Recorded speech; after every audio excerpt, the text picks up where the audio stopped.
in the second. I don't know that they had a preference on how The to do it. methodology. Yeah. We want a method, I think. Oh, it's I know.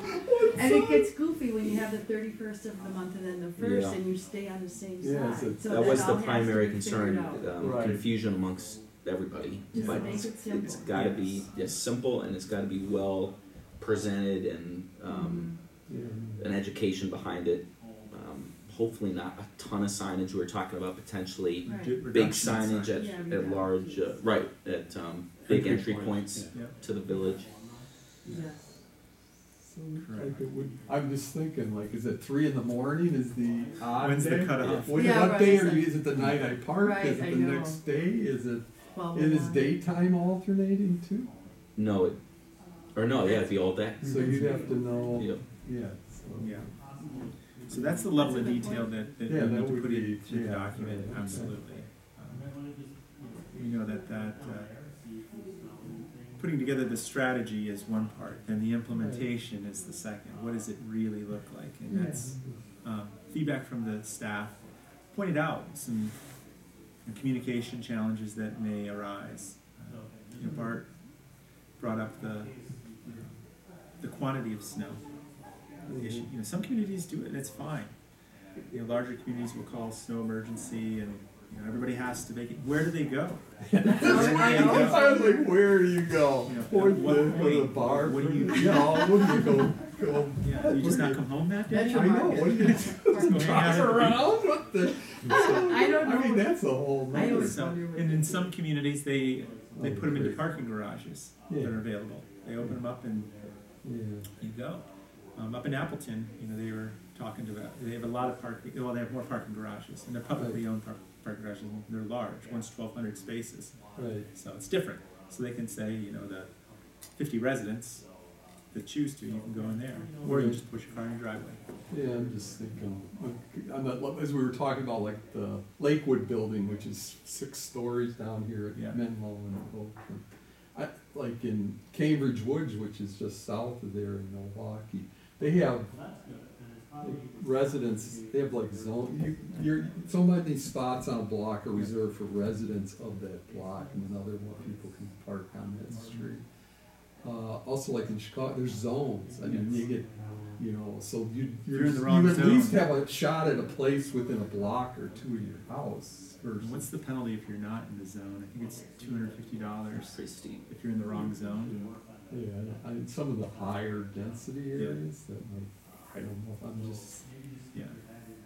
Well, details on the overnight parking, specifically the allocation. I Right. think speaking with Diane, that'd be extremely helpful to have an allocation process where they're eligible to park. They're eligible for a permit.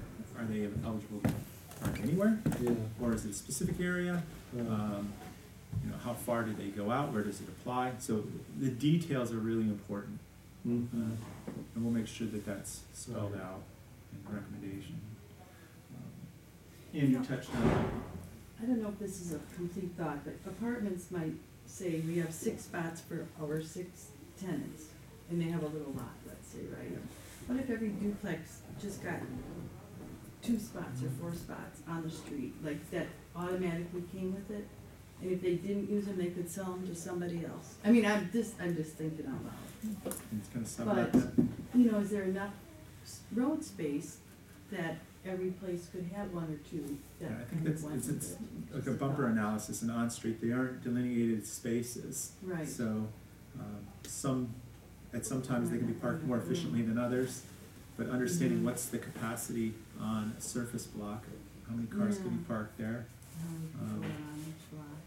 allocating 1 per unit doesn't seem unrealistic. I mean, those are Thought, Yeah. food for thought. allocation ideas. Right. We good on the winter parking? or- Yeah, we kind of jumped into winter parking, and I guess the one other concern that was brought up, which we still have to Yes. figure out, was the ADA. So if people, and we'll talk about ADA requests, but if people are requesting a space on their side of the street, what happens with alternate side parking? All of a sudden, if they can't park on that side, there goes their space. Which is not an issue in areas where snow plowing doesn't occur. So other parts of the country, just stay on your side. Southern California, it's great, whatever. We'll sweep around, we'll street sweep around it. Here, if you plow around a car, You're just plowing Oh, in. That would be great. so there are very real local Yeah. challenges with that. So looking at a best practice in another community that doesn't have the same type of climate isn't going to do us any good on that issue. So we're going to look at some Preliminarily, we're thinking because this won't be a reserved, accessible space, you just move to the next closest one. Maybe it's the next block over. I know it's not ideal, but It's better than none. exactly. Correct, and it depends on the disability. There, in the report, it gets into detail of what the village is responsible to provide and what they're not required to. What is, Yeah, but are we required to provide any on-street ADA? Phil can answer that, yeah.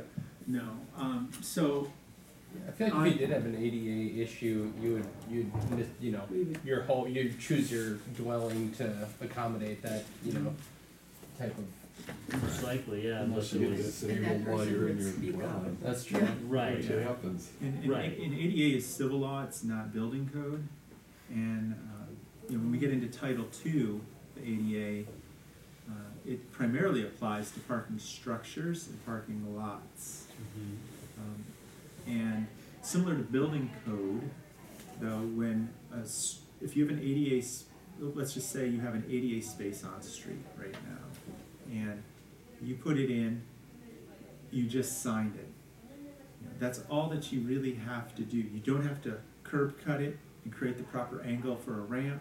You don't have to put in bump outs for loading and unloading space, because you think about the road, if you did that for a space right now. But if the village were to renovate the entire road and choose to keep that ADA space, then that's where provisions would need to be made. Similar to a building, when you renovate a building, you gotta bring the elevator to code. You have to bring the doorways to code, fire, all those. So what we're recommending, and number one, there needs to be a clear policy on how the village receives a request and what they do we have a do. policy now? Request of the village manager. Okay, so no. And the village manager decides based on input and kind of best judgment, right? From Yeah, I think the police chief advice. is consulted perhaps Yeah. generally, but then to my point previously, it's issued and no one ever thinks about it ever again. So then that Right. space is sitting there, and if that person only needed it temporarily, for 6 months to rehabilitate or something, and then month 7 comes, the space is still out there. Unless they would notify us to remove it, there's no process or policy in place to review these. Right, well, yeah, and even just to issue it, there doesn't Correct. seem like there's any real guidance, because, Yeah, there's no technical requirements like, oh, you don't have a driveway, so therefore you qualify, or you have a driveway, you don't need one, kind of like those kind of parameters where what's the hardship as to why you need on-street ADA parking? Is it because you can't get to your garage, or otherwise, so, So the homes without a garage and out a driveway, which there are some that exist. yeah, in there are a the community. handful in the Yeah. village. In those situations, they are given preference when it comes to requesting a permit, just for on-street parking. That's what we do currently. Currently. Yeah, Yeah, I believe they get 2. okay.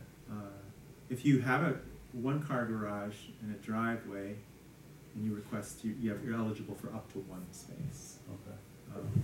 But that's unique to Shorewood. The range, you were mentioning neighbors that may have 6 cars, a large garage and a driveway. Right. They can all park off-street. There are others within the community, the demographic range, that have 0 capacity on site for a car. Yeah, it's interesting, because we have such varied size of lots, because where I live, the lots are actually pretty big and pretty wide. So we have room, I could have 5 off-street spots if I wanted to. We only have 3, we have a 2-car garage and a parking slab. But I put the parking slab in because we have 3 vehicles, because I have a work truck, my smaller car, and my wife's car. So, we needed a 3rd place because I couldn't get another spot. So I had to pay to, put a parking slab in. And I appreciate all the questions, because I think one of the main points of the study is that we have so many varied scenarios, and quite honestly, it's mostly housed in our 3 customer service staff. And so when you ask me as the planning director, you would think that I could probably easily answer this question, or Phil's been looking at this, for months, that we could easily answer it. A lot of times it's so unique that we would go, okay, Diane, how would you do this? They pull up some, chart, and then they confer, and they come back, and 4 hours later they have an answer for it. So Yeah, I think the point that there's so many questions on how we do all these things is perhaps most relevant to me, at least, because I'm a newer employee still here, obviously, right? I still can't explain that process, and so ideally clarifying this and making it a lot more simple for anyone to walk into, resident, employee, you name it, elected Yeah. official, I think is a really cogent point of what we're doing here. And so Yeah. part of the review is looking at the current ordinances that are out there related to parking, and we're finding some slight discrepancies between the ordinance and then what's actually happening as far as the implementation of the policy. Some of the ordinances say that, you will, obtain this from the police department, whatever it may be, a permit from the police department. The police department says, yeah, we handed that off to customer service years ago. We don't do that unless they have a question for us. So why don't we just correct it? Unless it should go back to the police department and it could really be their responsibility. But the reason, we're finding out reasons. Why did it shift? Resources, more direct interaction with the end user. Customer service was the face for the village. And so a natural location to get information about parking as well as purchase permits. And so it's shifted gradually, and we're going to look at those ordinances. so winter parking, so that makes sense, you're recommending just switching to alternate side parking throughout the village, which then is just year round, so Yeah. it doesn't have to just be from December to You March. really don't have a beginning and an end, Right, and not binary start finish 2 points, which could shift as weather patterns shift. We're seeing. No.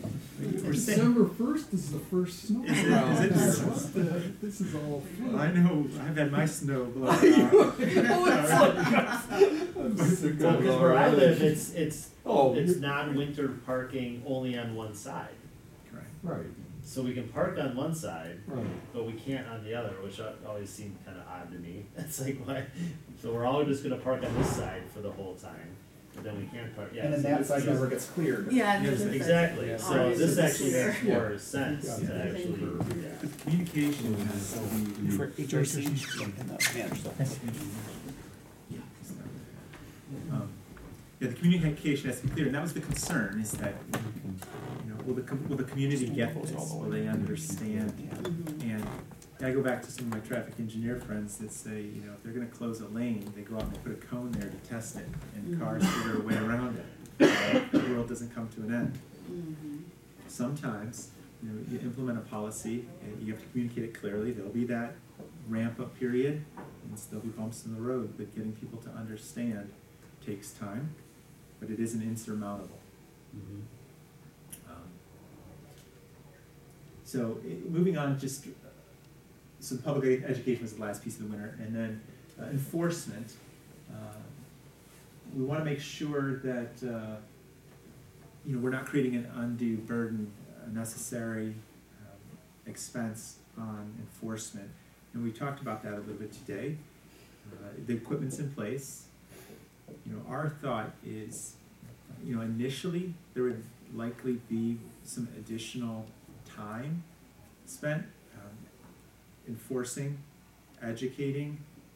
The role of enforcement needs to be broadened beyond just issuing citations. And they need to be viewed more as ambassadors within the community, being able to put flyers on windshields that are not in compliance and that explain. We're advocating also for courtesy ticket. For the first time, the software has the ability to determine if this is a habitual offender or if this is a first-time offender. First-time courtesy ticket. I think that's just a great policy for a Nice community. ring to it. Courtesy tickets. Our ambassador is giving you a I like courtesy. that. It's just a Our second ambassador time. has left, and First you're it's no always longer great. giving you a ticket. And I've received them in communities, and they've said, we encourage you to come back and patronize our stores. Here's how you can do it, Mhm. free of charge. And you read it, thanks. And you leave the community not, Yeah, right. upset. You're Right. all right, and I learned that's part of the education process. So some small modifications with enforcement, but not radical. Mhm.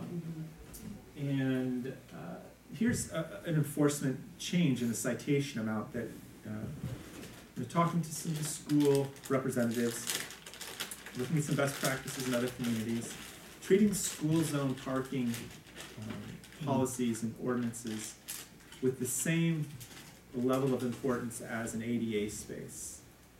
Treating it such. If you park illegally in an ADA space, the citation rate is significantly higher.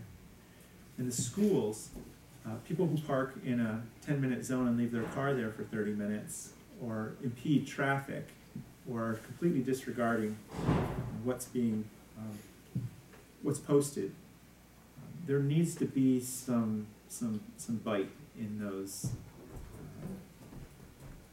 regulations. Now, actually getting out there enforcing it, typically right now you have teachers, you have crossing guards, and I don't know where that stands right now, but you have folks out there encouraging people to come along.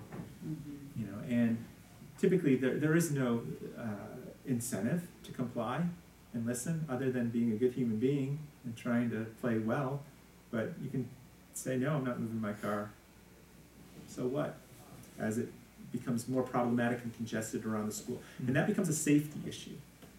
So to ensure compliance and to improve safety, there needs to be a modification in the amount